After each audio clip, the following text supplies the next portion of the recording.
And hello, we are finally back after the 2-week break with 100 Year Quest, and yep, no, unfortunately we've got to get used to this. I know a lot of us were kind of thinking to throw a week and all that. I was like, oh, we should be getting it back pretty soon, and no, we're still on that 2-week, like, every bi-weekly now, and I'm like, it's so weird, like, feeling, like, looking at this, and definitely with this chapter and all that to say, there are some things that we can concern about it as well. A lot of people were like, okay, so with the 2-week break now, that the art quality is going to improve, that the page amount is going to change as well, and I can confirm that the page count from this has not changed. It seems like we had like I believe it was 20 pages all in total, if we're including the cover page as well that we got for this one.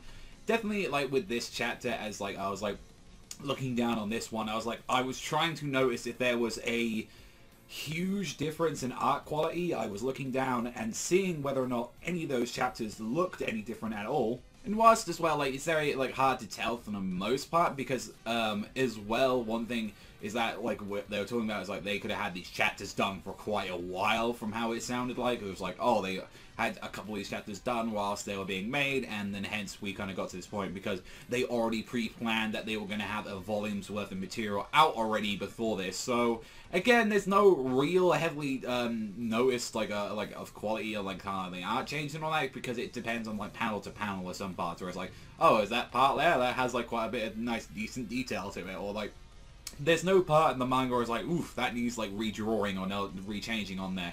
But as we get into the chapter, as we see the water dragon god come descending down, looking upon them, and it's like, leave this land at once, those who seek the blood of dragons. And it's like, and you get to see like on there like Mira, like Kiria, and also as well like Mole just like, oh, big guy shown up, ha.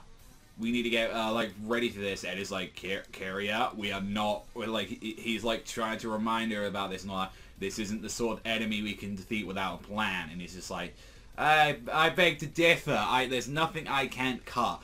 And as soon as she's now about to go and attack, she starts disintegrating in their eyes. Like, wait, what the hell? Ash, like, on there, and it's like, and is that you, Scarion, like that now? The Water Dragon God stands before us, how could you, and all that. It's like, once I get back, I'm not letting you, like, off easily, Scarion. And then, like, Mole's like, well, bye then. Like, so clearly someone putting them out of here, where it's like, no, you need to get out of here. Which we meet later, which we will talk about Scarion a lot more. And it's just like, wait, they turned their friends into ash, and, like, Lucy has the thing, it was like, if they're dragon eaters, like, so what the hell, do they have an ash dragon by their side? Like, what is up with that ability? The fact that seemingly far away, able to, like, grab a hold of them, disintegrate their bodies, and then turn them back to normal. And it's like, then we see, like, the Water Dragon God look at Natsu and the others, and he's just like, well, you're a dragon slayer.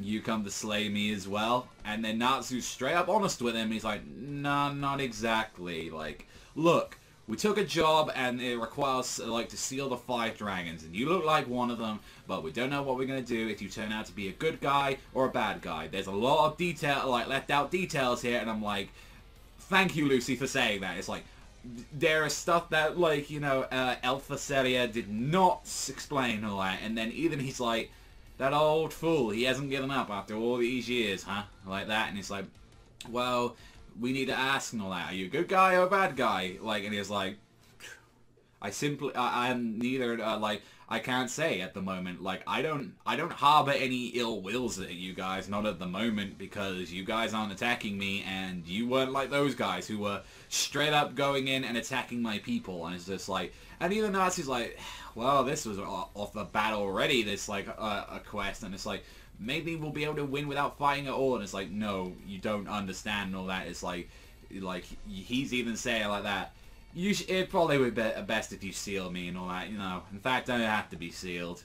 And it's like, you know, you seem different than the usual assassins I'm used to at the moment. And it's just like, this is going to be a little interesting. He's like, alright, by the way, Kashima, like, these people are guests now, and I won't tolerate any impoliteness towards them. And it's like, you see his temple, and it's like this all underwater deep. There's like dragons floating everywhere. So, and I was like, this looks like a pretty neat temple for the most part. On that is like, well, this is crazy right now, and it's just like, what is this for the most part? And it's like, I don't understand this right now. And it's just like, and even as well, like, he's simply able to undo magic, like the one that transformed it into a fish. And you get to see Wendy's really upset. It's like, what the hell, how long am I gonna be a jellyfish? And he just clips, and it's like, oh, back to normal. And it's like, you have the power to release magic, so don't you, and all that. Not everything. I can manage magic like that, though. So it's like, already he can disable sheer powers like that. And, like, just one ability, not only does he have the control of water, he has the, at least with lower to mid-tier spells, he has the ability to cancel them out. Which is like, okay, that's something to take notice of as well. Then we meet his assistant, or there could be a little bit more to her and all that, which is Caramel, like, which she's like there, like kind of like seemingly being like she like an assistant in some way, how he's describing it. Like, she assists me in various ways and all that, and even the mages from the Ishgard and all that, and she's like calling out like, why have you brought people like this to your sacred place and all that? And it's just like, hey, we're from Fairy Tail, nice to meet you, and like, good to you and all that.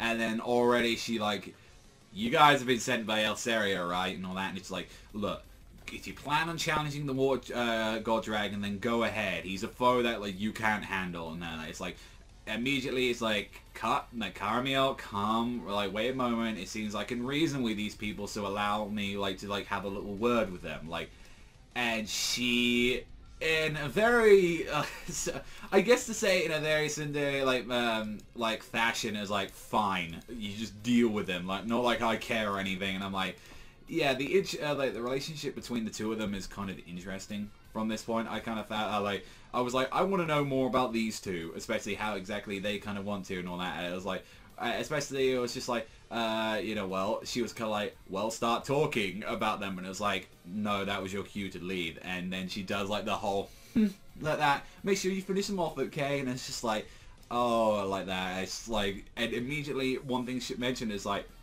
don't worry about her, she's a human child, you know, and I saved her when she was like wrecked at sea, and then she began to live with me. She's not a bad girl, but you know, she still has some things to work out.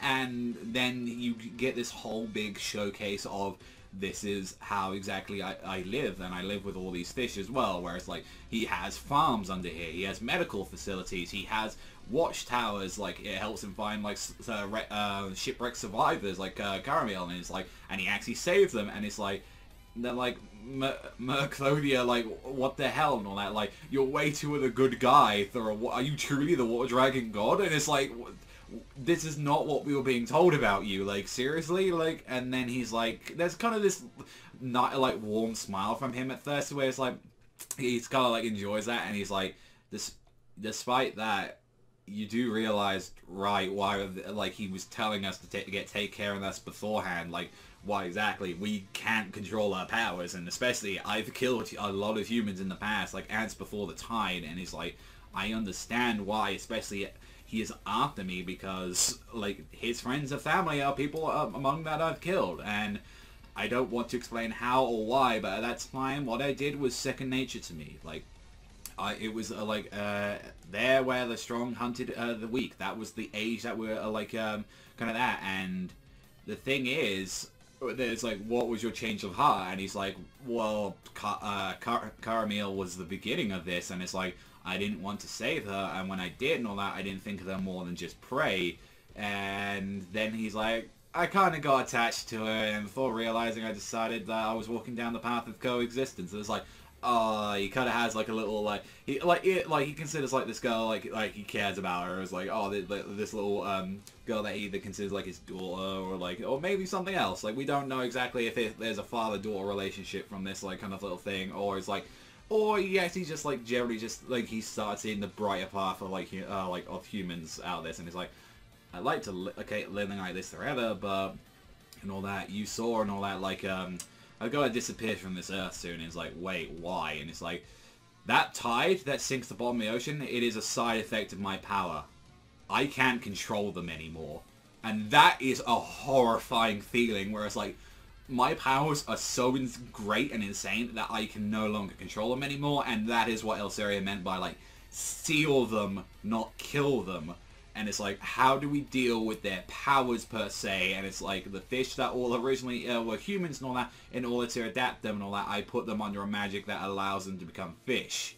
So that is part of my power, and basically because of my fuck up, I pretty much got them to get used to this version of them. And it's like, the water dragon atrocities that I've committed and all that, sometimes they are passed as miracles, like, on there, but it's like, I'm just stealing away, like, their lives and all that. They're humans and they can no longer live in a city. Nothing changes. My powers are going to stretch to neighboring cities and then once beyond, and that can't be contained, not as long as I remain like this. And it's just like, no, I think it's finally time that someone did put an end to me, but I want to do something, like, before, like, that all gets put to an end and it's my greatest miscalculation and my nightmare. I thought this is quite interesting for Mercphobia. Then, like, he clearly was like, he has regrets about his life, and, like, again, we haven't met a character per se that hasn't been able to control their powers, and especially what happens if a apocalyptic event, like, again, I think of, like, God of War 3 when I think of that, when you kill, like, Poseidon, and it's like, what happens when you kill him, and it's like, just the guy that governs and controls water, and it just keeps imploding, and it's like, his power just keeps going around. And however, though, there is an interesting part about this when we go to the Diablo ship right at the end of this chapter, and then we see both Mole and, like, Kyria saying, what the hell is the big idea, like, Ascarian, like, the Water Dragon God was right in front of us, and it's like, explain yourself, now, you think I was going to be captured? And it's like, it's changed right now, the situation's changed, can you not feel it, the Water Dragon's power and all that, he must not be eaten right now. And then he smirked and he's like, did you think you could deceive, like, the dragon he is, you false dragon god? Like, that was an interesting end to the chat. I was like, wait, what? Like, so what is with Mercphobia then? Like, there's clearly something off with him, and this is the introduction to the corpse dragon, which is Scarion Raider, who is pretty much wearing Monster Hunter glitched items. I mean, their guild name is Diablos, and he's like, he looks like he just came out of killing a Diablos right now with his gear, like, with skulls everywhere. And I'm like, look at this fucking edgelord right now. Look at him. And he's like, yeah, no, my last name is Raider. I ate a corpse dragon, and clearly this is the whole, like, ability, so he could turn things into ash, seemingly, or, like, the whole thing with the corpse dragon is going to be very interesting on there. Like, I think it's just, like, considering that we've seen Mole and, like, Kyria, and I feel like out of all of them, like, Kyria's design is fine, like, with, like, what she's kind of going for, like, kind of the more kind of, like, crazy dancer vibe to it, and, like, I mean, Mole is just this weirdo, like, in armor, and, like, this guy's like, oh my god, of course you're, like, out of all you dragon eaters, of course we get some fucking edgelord like you in here. And I'm like, I normally love edgy characters, but it's like, this is like, look at him just yucking it up, and I'm like, I love it and hate it at the same time. Oh, you try hard. Oh, you fucking try hard right now. Overall, this was I think definitely this is probably one of the most interesting chapters that we've had of the entire, like, of this entire 100-year quest. Like, we're finding out stuff where it's like, what actually happens to people if they cannot control their powers, especially on a grander scale? And it's like, is this only happening to with Mercphobia, or even if he is the false water dragon god? Because how they're talking about it is where, like, he can clearly sense something, and it's like, his biggest mistake right now may be the thing that resolves into it, where it's like how he lost control of his powers in the first place. So, question is, what is it? Or are they going to pull a fast one and say, like, no, it's actually, like, his actual, like, assistant, like, human, maybe he tried to give her, like, little powers like that. And you can see that with Karamil, like, it is definitely his biggest, like, strength and weakness at the moment, because this woman gave a new meaning to him, where it's like, I actually give a shit about humans, and it's like, not all of them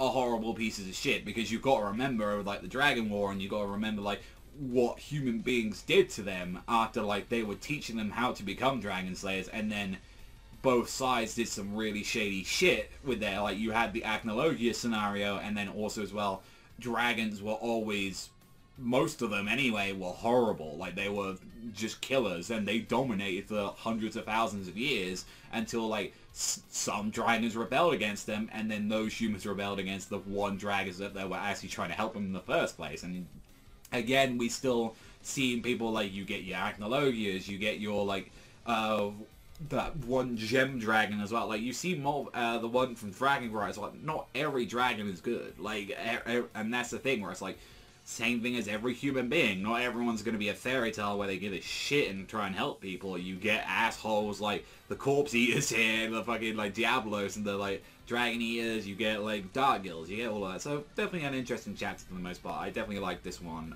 quite a bit. Although, it is going to be a shame that we're going to be waiting 2 weeks and all that. Again, I think I'm fine with, like, 20 pages for the most part. Then again, we were spoiled by Mashima by just giving us so many pages each time. But again, I think that's a fine amount, as long as it keeps to, like, kind of that amount, and as well if the progression is the same with every 2 weeks. It sucks that we do have to wait that long, but we have to accept that. So let me know, guys, think in the comment section down below. But that's all from me. Thanks always for watching, and I'll see you guys, though, next time.